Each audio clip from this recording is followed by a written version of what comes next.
But we begin with a major development in the race for New York City mayor. Governor Kathy Hochul has formally endorsed the frontrunner, Zohran Mamdani. Good evening, everyone. I'm Tanya Rivero. Joe is off tonight.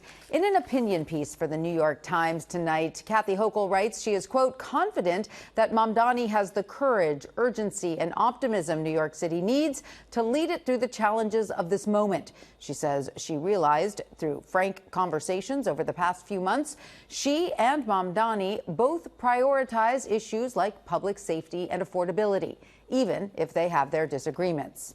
Still, other top New York Democrats have yet to formally back Mamdani, including House Minority Leader Hakeem Jeffries and Senate Minority Leader Chuck Schumer. Eyewitness News reporter Sonia Rincon is live in the newsroom with more. Sonia. Tanya, Zohran Mamdani may have gotten the majority of support from Democratic primary voters, but as you mentioned, many of New York's Democratic elected officials have been hesitant.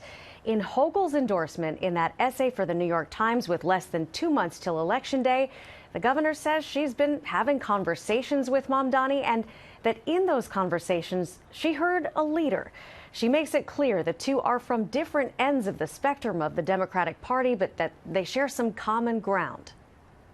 Governor Kathy Hochul and Mayor Eric Adams once touted a strong working relationship. His legal trouble and decision not to run as a Democrat in the primary haven't seemed to affect that, but Adams trails Zohran Mamdani in the latest Quinnipiac poll.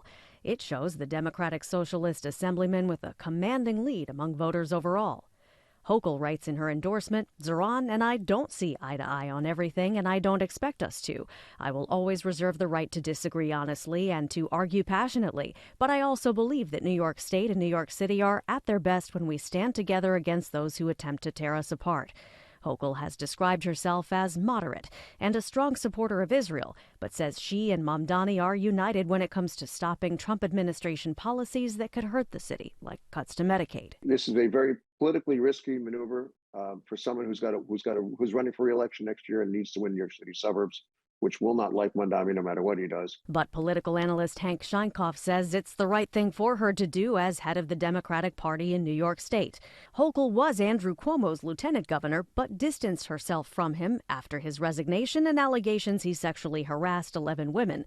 Of her conversations with Mamdani, Hochul writes, I also shared with him my priorities, making very clear that our police officers should always have every resource to keep our streets and subways safe.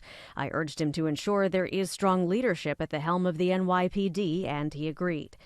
For his part, Mamdani says tonight that he's grateful, saying the governor is unifying the party, standing up to President Trump, and working on issues like expanding access to child care.